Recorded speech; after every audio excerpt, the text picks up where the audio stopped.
Assalamualaikum warahmatullahi wabarakatuh. Perkenalkan, saya Syarifah Fadila dari Universitas Muhammadiyah Palangkaraya dengan program studi pendidikan guru sekolah dasar. Kali ini saya akan membawakan sebuah materi mengenai sistem koordinat dan konsep kekongruenan serta penerapannya untuk SD. Sistem koordinat adalah suatu sistem yang termasuk di dalamnya ada teori, konsep, deskripsi, visi, serta standar dan parameter yang digunakan dalam pendefinisian koordinat dari suatu atau beberapa titik dalam ruang. Sistem koordinat memudahkan kita untuk mendeskripsikan, memperhitungkan, dan menganalisa baik yang sifatnya geometrik maupun dinamik. Selanjutnya ada macam-macam sistem koordinat yang terbagi menjadi 4. Yang pertama ada sistem koordinat Kartesius siku-siku 2 dimensi yang umumnya didefinisikan dengan dua sumbu yang saling bertegak lurus antar satu dengan yang lain. Yang keduanya terletak pada satu bidang, yaitu bidang X dan bidang Y.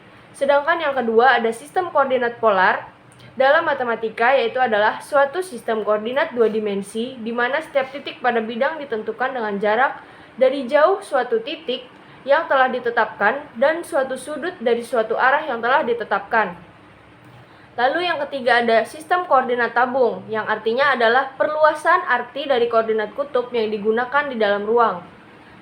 Dan yang terakhir ada sistem koordinat bola, yaitu adalah sistem koordinat untuk ruang 3 dimensi, di mana posisi suatu titik ditentukan oleh 3 angka dari jarak radial titik tersebut, dari titik asal tetap dan nilai sudut kutub tersebut yang diukur dari arah puncak yang tetap dan ketika sudut azimut tersebut dari hasil proyeksi ortogonal pada bidang referensi yang melewati asal dan ortogonal untuk zenit, diukur dari arah referensi tetap di pesawat itu.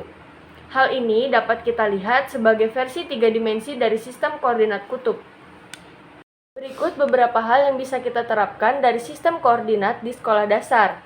Yang pertama ada untuk menunjukkan letak atau posisi dari suatu titik.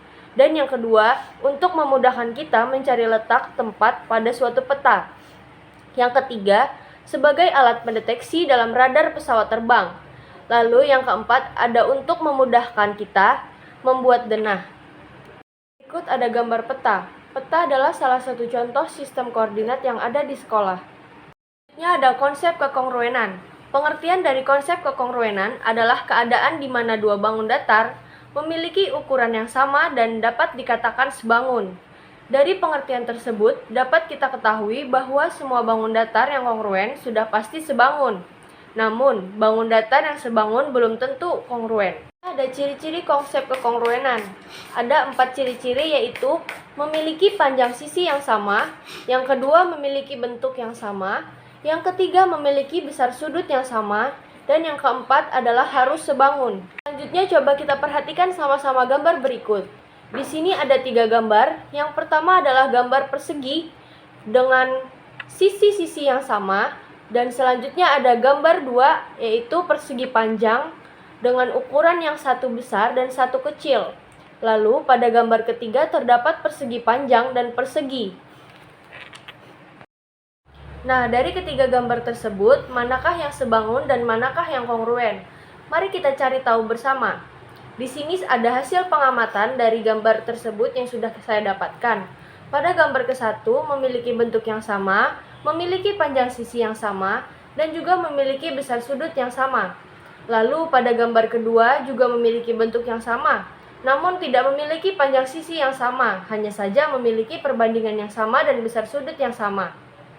Lalu pada gambar yang ketiga, itu tidak memiliki bentuk yang sama, tidak memiliki panjang sisi yang sama, dan juga tidak memiliki besar sudut yang sama. Dan dari hasil pengamatan di atas, kita ketahui bahwa pada gambar ke-1 adalah contoh bangun yang kongruen, dan pada gambar yang kedua adalah contoh bangun yang sebangun. Dan pada gambar ketiga itu adalah contoh bangun yang tidak kongruen maupun tidak sebangun. Terakhir ada kekongruenan dua bangun datar, yang artinya adalah dua benda atau lebih yang memiliki bentuk dan ukuran yang sama. Hal itu disebut dengan kongruen. Kekongruenan dinotasikan dengan lambang sama dengan tilde di atasnya, seperti gambar yang ada di layar. Dua bangun datar yang kongruen. Dua bangun atau lebih dikatakan kongruen jika bangun-bangun tersebut memiliki bentuk dan ukuran yang sama serta sudut-sudut yang bersesuaian sama besar. Lalu dua segitiga yang kongruen. Dapat dikatakan dua segitiga kongruen apabila dua buah segitiga tersebut dapat saling menutupi secara tepat. Sekian yang dapat saya sampaikan mengenai sistem koordinat dan konsep kekongruenan serta penerapannya untuk SD. Kurang dan lebihnya saya mohon maaf. Saya ucapkan terima kasih. Wassalamualaikum warahmatullahi wabarakatuh.